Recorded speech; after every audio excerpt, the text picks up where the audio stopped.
Guys, hello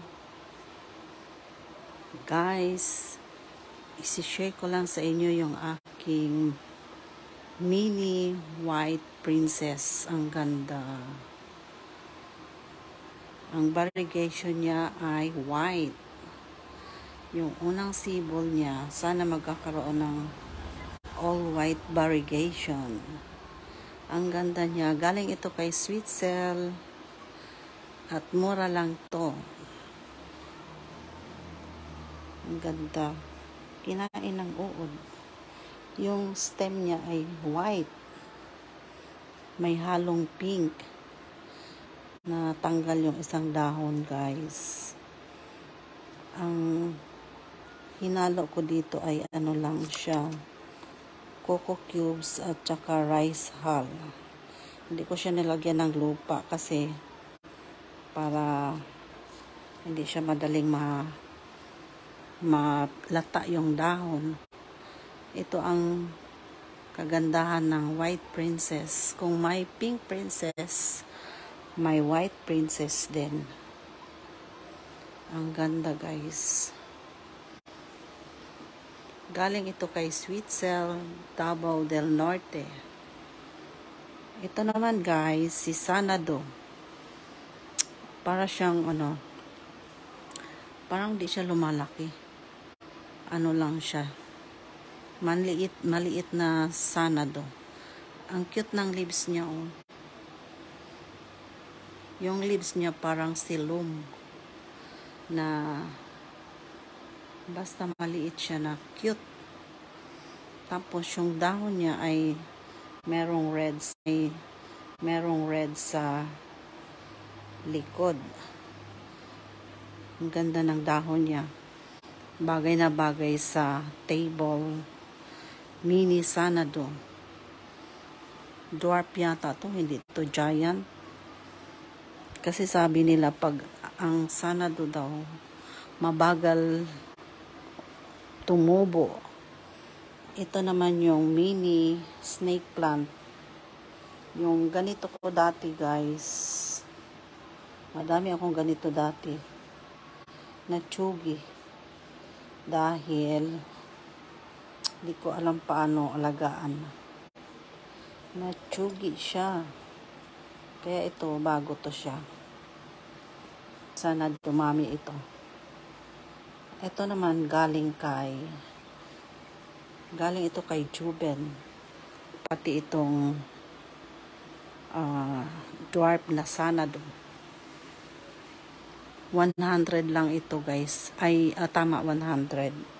Ito naman, 70. Ang bili ko kay Juben. At ito naman, si Pink Princess na parang marble siya. Marble ang variegation. Ayan na nga, guys. Nasunog.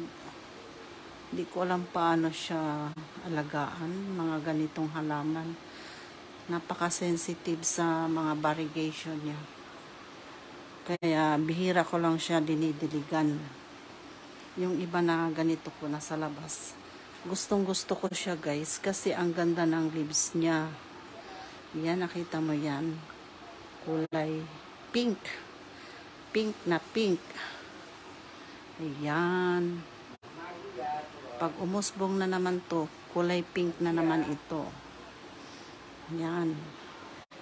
Yan si Pink Princess. Ang cute ng leaves niya. Bali, yung mother niya, ito. So, dalawang na siya. Dalawang babies ang tumubo. Sana may tumubo pa uli na isang baby. Ayan, guys. Yan yung stock niya, oh, kulay pink. Ang ganda. Para ka nang may flower. Original flower na kulay red. Ang stock niya at yung leaves niya ay all pink. Kung may Pink Princess, ito naman si White Princess. Para siyang dwarf. Tapos pink din yung ano niya. May halong pink. Alam, may tumubo na na isa, oh. May tumubo na na isang ano, sana umusbong siya. Ang ganda. Yan, oh, ang ganda ng ano niya. May halong white. Si white at saka si pink princess. Yan, galing ito kay Sweet Cell, Davao del Norte. Ito, mura lang ito. Kay ano to? Kay Chuben. 70 pesos lang yung. Bali, dalawa ito eh. Yung isa na doon sa labas. Nakalimutan iripat. Diba? Ang ganda. Ganda, guys. Nilagyan ko siya ng eggshell. Kasi sabi nila, ang eggshell daw ay vitamins sa halaman. Yan ay sensya.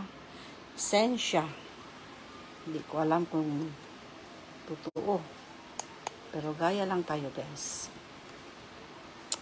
Ganda. Yan. Itong Coco Cubes, binili ko pa yan sa labas. Pero sa atin, guys, di ba sinusunog lang ito? Dito ang presyo ng Coco Cubes. Isang buong nyog, yung cover ng nyog, yung balat ng nyog, 50 pesos na yan. Samantalang yung kopras, ang mahal, ay ang mura. Nabibili lang ng 20 pesos ang isang kilo. Samantala ang Coco Cubes, pag binili natin sa labas, isang balot, 50 pesos ang mahal, diba? Saan na nilalagay yung kopras? Napakamura. Kawawa yung mga may-ari ng mga. Yan yung shells ko, guys. Mga collection ko sa Masbate. Pag umuwi ako, nagdadala na. Namumulot ako ng mga shells sa tabing baybayin. Inuuwi ko siya. Diba? Ang dami. Tawag nito ay saang.